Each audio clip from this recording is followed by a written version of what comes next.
Olá a todas e a todos, estamos de volta para apresentar mais uma palestrante desse terceiro e último dia do Congresso de Biologia Animal e Vegetal, online, primeiro COBIAV, que é a professora Gisele Holanda de Sá.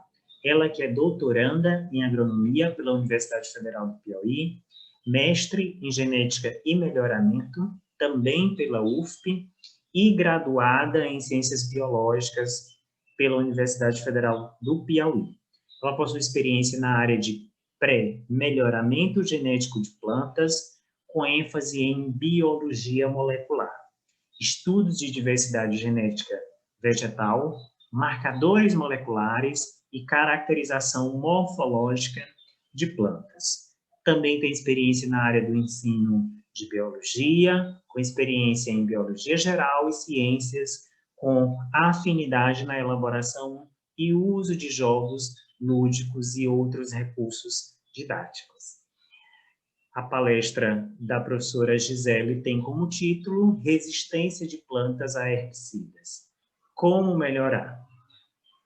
Desejo a todos uma excelente palestra e até mais.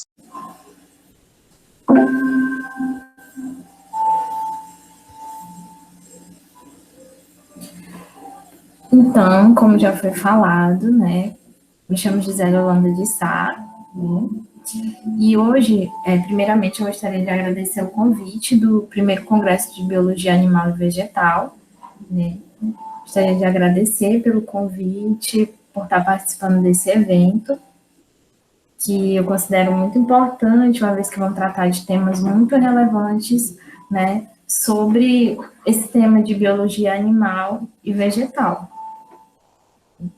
Então, nessa palestra, nós vamos falar um pouco sobre resistência de plantas a herbicidas. Como melhorar? Né? Como melhorar essa resistência de plantas aos herbicidas? Né? No decorrer da palestra, nós vamos ver que a resistência de plantas aos herbicidas, ela é uma característica de bastante importância para até conseguir manter a produção de várias culturas, né, que são importantes, né, culturas alimentícias de grande importância. Então, o melhoramento, ele está envolvido nessa parte de resistência a herbicidas. Então, por quê? Né, por que melhorar a resistência a herbicida? Porque cultivares resistentes a herbicidas possibilitam o aumento da diversidade dos herbicidas, utilizando seletivamente para o controle de plantas daninhas em uma determinada cultura. Né? Então, por que isso é importante? Porque as plantas daninhas, como nós conhecemos atualmente, as plantas daninhas, elas trazem altos malefícios às culturas economicamente importantes, né? Principalmente culturas alimentícias de importância. Então, anualmente, essas plantas daninhas, elas trazem percas para os produtores. Então, ter plantas que são resistentes a herbicidas, que são aplicadas nessas plantas daninhas, né, é importante para que essas plantas, elas sejam resistentes a esses herbicidas e não sofram com os malefícios desses, somente as plantas daninhas que são o alvo desses herbicidas.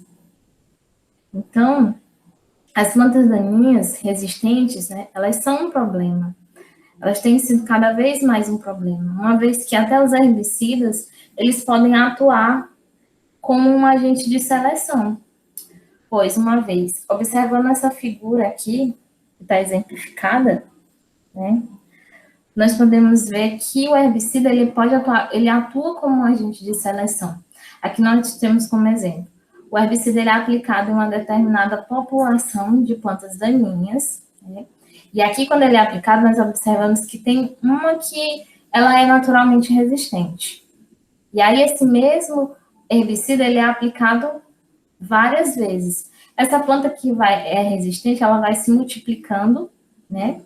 E outras plantas que também são resistentes, como é aplicado o mesmo herbicida, ele vai selecionando as plantas daninhas que são resistentes, até que o herbicida, a população de plantas daninhas, ela cresce, e o herbicida ele não tem mais o mesmo efeito naquela planta daninha, né?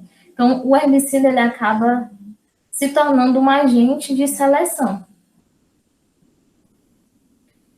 Então, aqui nesse infográfico aqui, né, nesse informativo produzido pela IHARA, no ano de 2020, eles verificaram os danos que as plantas daninhas trazem, né, fizeram uma pesquisa relacionada, e observaram que há grandes danos, né, de perda mundial, principalmente em grãos, devido à resistência das plantas daninhas, né. Aqui, 15% da produção mundial de grãos, em média, ela é perdida devido à competição das lavouras com as plantas daninhas. E no Brasil já foram identificadas 50 espécies de plantas daninhas resistentes, né? Sendo que no mundo inteiro são apresentados 512 casos específicos de plantas daninhas resistentes. E nos Estados Unidos, 165 casos de resistência a plantas daninhas, né? Os Estados Unidos é o que lidera em casos encontrados de resistência a plantas daninhas, né? Plantas daninhas resistentes a herbicidas, né? Então, realmente, a resistência das plantas daninhas, ela tem sido um problema para as lavouras, né? E tentando contornar esse problema, várias estratégias têm sido utilizadas para que plantas elas adquiram resistências aos herbicidas. Então, qual seria a possível solução?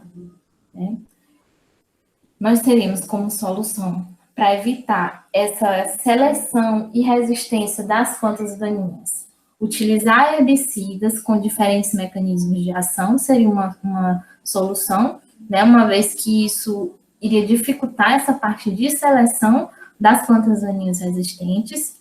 Promover a rotação de métodos de controle também seria uma alternativa para diminuir essa resistência das plantas daninhas. E também a indução de resistências a herbicidas em cultivares, né, que seria uma estratégia para diminuir essa resistência, né, que nós vamos falar um pouco mais nessa palestra. Então, durante o decorrer do tempo, com a descoberta de novas tecnologias, né, começaram-se a induzir a resistência a herbicidas em espécies.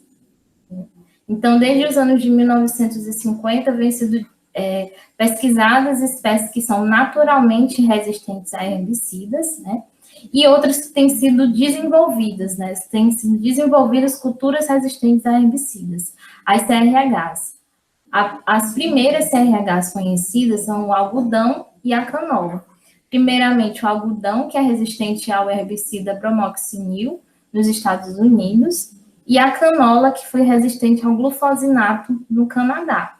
De lá para cá, outras pesquisas têm sido realizadas nesse sentido e foram induzidas a resistência a herbicidas em outras espécies.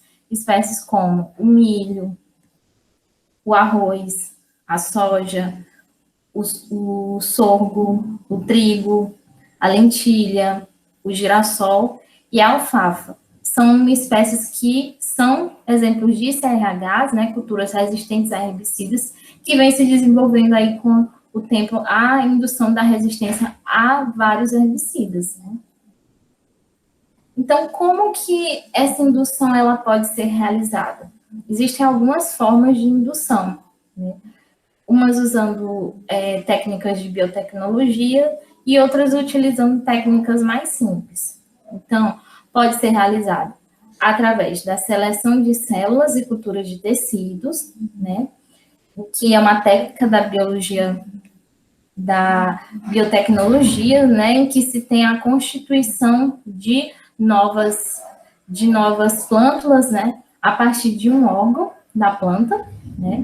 Então, essa indução de resistência tem sido feita também por essa técnica, por esse mecanismo. Hibridação, né, que tem sido usado desde o começo, quando se iniciou essas pesquisas, né, no sentido em que foram encontradas genótipos que eram naturalmente resistentes aos herbicidas, né, devido a mutações que ocorreram com o decorrer do tempo, e aí fizeram com que com que essa característica de resistência a herbicida ela fosse adquirida por alguns genótipos. Então, esses genótipos que foram encontrados dentro da população, eles eram utilizados, né, para fazer a transferência dessa característica para outros genótipos através da hibridação. Através da técnica de mutagênese de semente, que também é utilizada, que também é bastante utilizada. E então, atualmente ela é bastante utilizada, a mutagênese de semente, que ela vai induzir a mutação em sementes de algumas espécies, da espécie de interesse, e através também da transferência de genes, que pode ser realizada através da engenharia genética. Nós vamos tratar um pouquinho mais sobre alguma dessas técnicas, né, utilizadas para esse processo de indução à resistência a herbicida. Uma das técnicas é a indução de mutagênese em semente, que, como eu falei, é uma das técnicas bastante utilizadas atualmente. Aqui eu trouxe exemplo dessa figura, como mais ou menos ocorre esse processo de indução de mutagênese em semente. Como o próprio nome da técnica diz, vai ocorrer a indução de uma mutação nas sementes, né? Então, são utilizados agentes mutagênicos. Aqui nesse exemplo, nós temos o agente mutagênico do tipo MS, que é um agente alquilante. Nesse caso aqui, né, e como na maioria das técnicas utilizadas, das metodologias utilizadas, esse agente alquilante, ele é aplicado nas sementes em concentrações diferentes. Aqui, como vocês podem ver, são em 5 concentrações diferentes. Então, essas sementes tratadas com o agente mutagênico, elas são plantadas, né? As sementes, elas são avaliadas dessa população M1. Né? Então, ela é plantada e tem-se a planta M1. Essa planta, ela vai sofrer o autofecundação, certo? E com o produto da autofecundação, tem-se as sementes M2. E as sementes M2, elas são plantadas, parte delas são plantadas, né, formando a planta M3. E essa planta M3 é que ela vai ser utilizada para a parte de avaliação, né, caracterização genética dos mutantes. É que vai avaliar se aquela planta ela é resistente ou não ao herbicida. Como os herbicidas eles vão ser aplicados, né, nas plantas, e aí por observação fenotípica, vai se observar primeiramente se aquela planta apresenta resistência àquele herbicida, né? Ver se tem fissura na planta, se tem mudança de coloração, ou se até ocorre a mortalidade daquelas plantas. Aqui, as que resistirem, né, a esses herbicidas, elas são classificadas como resistentes àquele herbicida, né? Então, essas plantas, elas que são caracterizadas como resistentes, elas vão sofrer autofecundação e as sementes, elas são guardadas em bancos de sementes para posteriores estudos, né, como aí faz os processos de estudos de biologia molecular, usa-se as técnicas de biologia molecular, né, fazendo extração de DNA, RNA, verificando onde, fazendo sequenciamento e verificando onde que ocorreu essa mutação, né. E esse aqui é um exemplo do que aconteceu com a cultura de soja resistente às sulfonureias, né? Foi devido à indução de mutação com esse agente alquilante, o EMS. Outra forma de indução à resistência aos herbicidas é através da transferência de genes, né? Transferência de genes, ela pode ser feita através da transgenia, né? Onde tem-se um gene identificado, isolado, né? E essa transferência desse gene, ela pode ser feita tanto de uma forma indireta, quanto de uma forma direta. A forma indireta é quando você tem esse gene identificado e isolado, que nesse caso é um gene que ele vai expressar resistência ao herbicida. Então, ele é inserido a um plasmídio, O plasmídio, ele é inserido a uma agrobactéria, que é o vetor, né, que é o vetor, então por isso que é uma transferência indireta, porque tem o uso desse vetor. Então, a agrobactéria, ela vai infectar a célula da planta, né, fazendo com que haja transferência desse gene para o genoma da planta. E já na forma direta, nós temos esse gene identificado isolado, ele será replicado, adicionado a partículas de ouro, né, esse gene, essa sequência de DNA, e essas partículas de ouro, elas vão ser bombardeadas na célula vegetal, fazendo com que essas partículas sejam incorporadas pela célula, e a sequência de DNA, esse gene, seja incorporado pelo genoma da planta. Então, tendo sido a célula infectada, né, tanto pelo agente de forma direta quanto indireta, essas células, elas vão ser selecionadas, né, para verificar se realmente elas foram infectadas, tanto com a bactéria quanto com a partícula de ouro, né, que foi bombardeada. Então, essas células, elas são colocadas em uma substância para verificar, né, se houve a inserção ou não desse gene. Então, as células que são identificadas como sendo as que tiveram a inserção desse gene, elas são submetidas a crescimento in vitro, até que elas tomem estrutura, né, e tamanho adequado para serem colocados em solo, para que aí sim seja realizada a avaliação em campo dessa resistência ao herbicida, né, que vai ocorrer justamente através da avaliação fenotípica com a aplicação do herbicida, né, ver quem é resistente ou não. E essa técnica de transferência de gene para indução de resistência a herbicida, ela foi utilizada para cultivares como a soja Roundup Reed, a soja RR, que ela é resistente ao glifosato devido à inserção do gene EPS-PS-CP4. E também o milho Liberty Link, o milho LL, que ele é resistente ao glifosinato devido à inserção do gene PAT.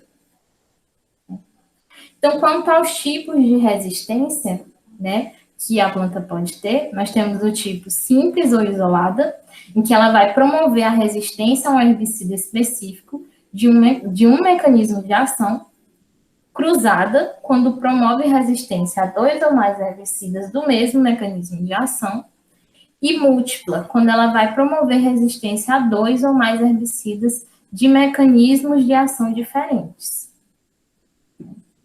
Quanto aos mecanismos de ação, nós temos o mecanismo de ação de alteração do local de ação, que é devido à perca de afinidade pelo local de ação, metabolização, que ocorre devido à detoxificação, e compartimentalização, que é devido à redução da concentração do herbicida no local de ação. Quanto ao mecanismo de resistência do tipo alteração do local de ação, essa alteração, elas são provocadas por mutações que ocorrem no local de ação do herbicida, inibindo a ação desse herbicida.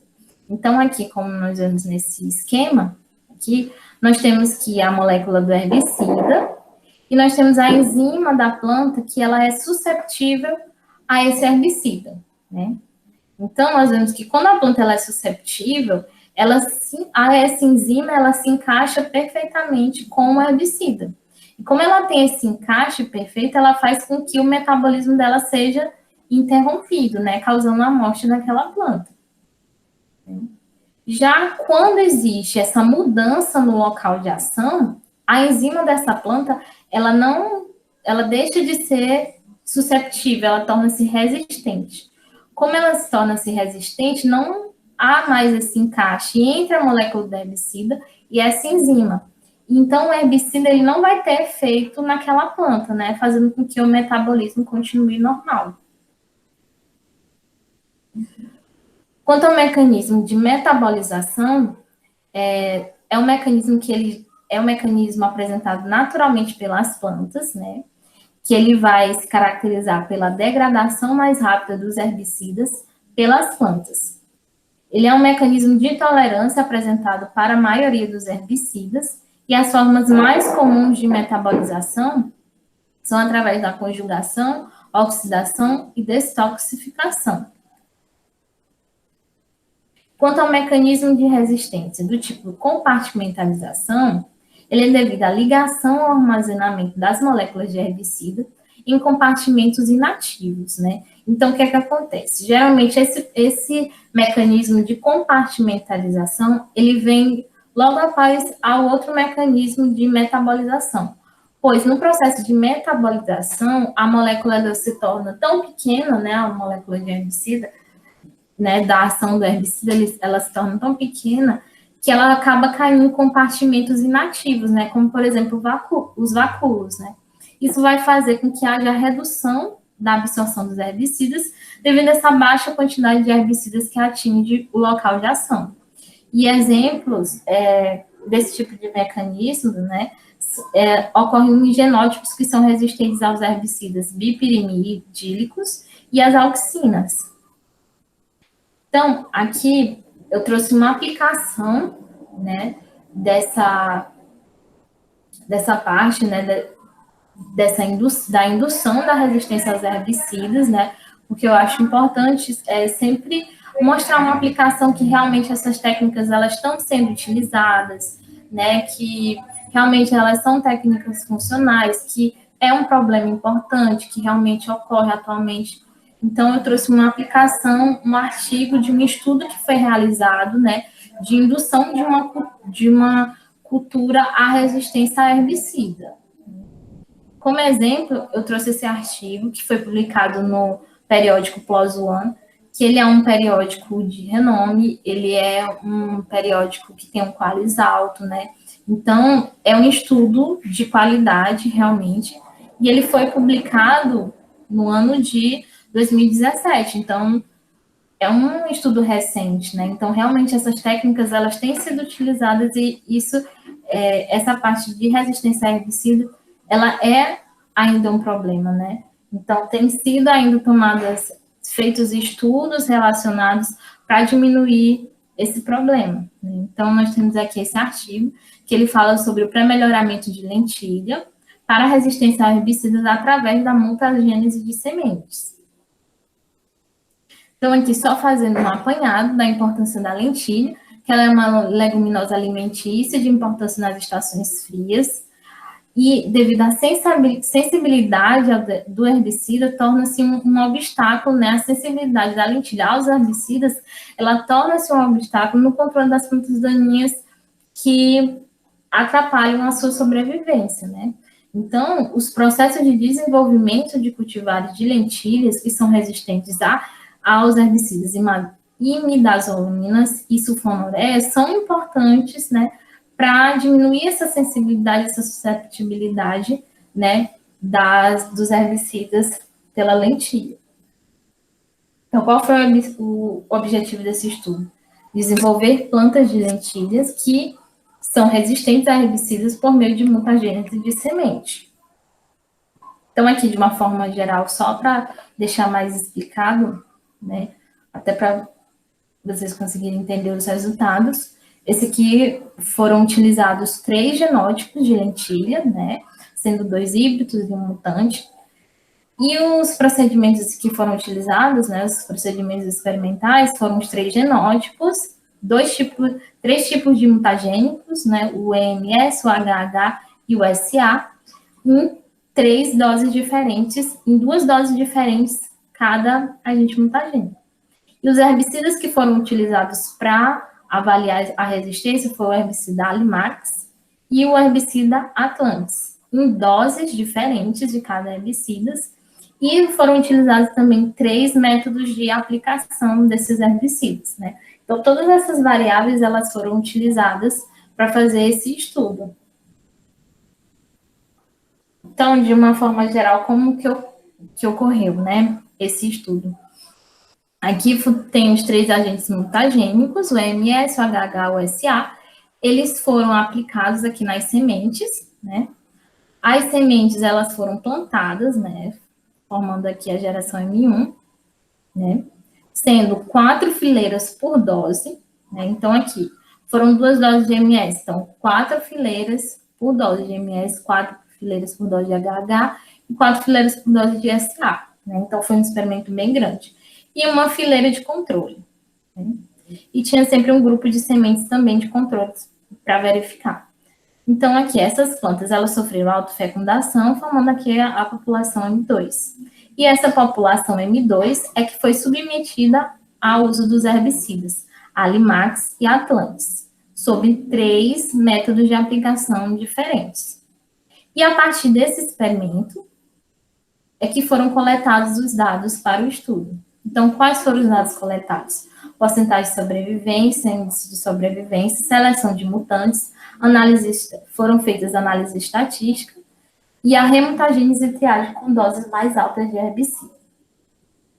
Aqui nós temos o índice de sobrevivência. Aqui nós podemos notar que as populações 13, 14 e 15, né, foram as que tiveram 0 índice de sobrevivência para essa dose aqui, certo? Do herbicida Alimax, a dose de 1x. E já na segunda dose, né, nós vemos que a população 20, ela também teve maior índice de sobrevivência, bem como a população 20 aqui também na primeira dose, né? A população 19 também teve alto índice de sobrevivência, né? A população 2 também teve alto índice de sobrevivência, né? E aqui na segunda dose, as que tiveram maiores índices de sobrevivência foram a 20, a população 8, né? E a população 6 também teve altos índices de sobrevivência, né? E os menores índices de sobrevivência foram para as populações 4, 10 e 18. Né? Quando observado o índice de sobrevivência também, só que para o herbicida Atlantis, né, nós observamos que teve efeito drástico, né? Esse herbicida ele trouxe efeitos efetivos, né, para todas as populações, né? Principalmente quando relacionado ao método de aplicação SP, sendo que na primeira dose as populações que mais tiveram sobrevivência foi a população 19, como nós vemos aqui, que tem todos os 3 tipos de aplicação, né? Foi 19. E o mínimo de sobrevivência foi observado na população 10, aqui embaixo, que o terceiro método de aplicação ele quase não tem, né? Na segunda dose também isso é observado, que as populações 19 e 20 foram as que apresentaram maior índice de sobrevivência e a população 10 o menor índice de sobrevivência. Quanto à porcentagem de sobrevivência, nós podemos observar que para o herbicida Alimax, né, na primeira concentração de dose, nós temos que as populações 20 foi a que teve maior sobrevivência, né? Seguidamente da população 9 também teve bastante sobrevivência. A população 5, ela teve maior sobrevivência referente a um método de aplicação. Né? E já na segunda dose do herbicida Alimax, nós observamos que teve diferenças drásticas, né? Diferenças severas, né, na aplicação dessa dose desse herbicida, né? Sendo que também a população 20, ela teve maior sobrevivência, né? E a população 5 aqui. Foi realizada também, através da observação fenotípica, né, a seleção desses mutantes, né, em campo. Então, dentro de cada dose e cada herbicida, né, referente a cada tipo de aplicação, nós temos que, nas 2 doses do herbicida Alimax, né, foi um total de 11 plantas foram selecionadas. Nas 2 doses do herbicida Atlantis, foram selecionadas 177 plantas em uma dose e 94 plantas em outra dose. Nesse tipo de triagem, nesse tipo de aplicação, foi um total de 283 plantas mutantes resistentes selecionadas. Já na segunda triagem, né, no segundo tipo de aplicação, né, observou-se que, na primeira dose do herbicida Alimax, 32 plantas resistentes foram selecionadas e na segunda, 26 plantas. E do herbicida Atlantis, na primeira dose, 156 selecionadas como resistentes e na segunda dose, 70 plantas. Nessa triagem foram selecionadas um total de 287 plantas mutantes resistentes. E já na última triagem, nós temos que no herbicida Alimax, da primeira dose, nós temos 32 plantas resistentes selecionadas e na segunda concentração, 19 plantas selecionadas. No herbicida Atlantis, da primeira dose, 26 plantas resistentes selecionadas e na segunda, 24 plantas na segunda concentração selecionadas como resistentes. No total, nas 3 triagens, foram obtidas 671 plantas resistentes, né? De um total de 6.686 plantas, né, avaliadas, 671 plantas resistentes foram selecionadas. Então, como conclusão, esse estudo tem que, de um total dessas 6.686 plantas, em 21 populações, foram selecionadas, né, usando 12 ambientes de testes diferentes de herbicidas, doses e métodos de triagem, né? Então, todas essas variáveis, elas foram utilizadas, né? E desse total aqui, 6.686, né, com essas variáveis, 671 plantas selecionadas como resistentes, plantas resistentes, foram selecionadas, né? E depois ocorreu uma fase de remutagênese, né? Onde um total dessas 671 foi feita a remutagênese e desse total 134 plantas resistentes aos herbicidas Alimax e Atlantis foram selecionadas, né? Sendo 42 ao Alimax e 92 plantas ao Atlantis, né? Então, de uma forma geral, foi montado, né, a partir dessas informações, né, um germoplasma útil para a resistência ao herbicidas no melhoramento de lentilha, né, que era o que objetivava esse trabalho, né, que era realmente ter genótipos resistentes, né, fazer com que houvesse a indução de resistência aos herbicidas em lentilha, né, e ele conseguiu atingir esse objetivo, né, ele conseguiu montar aí um germoplasma útil para ser utilizado, né, para o melhoramento da resistência dos herbicidas, né, à lentilha, né.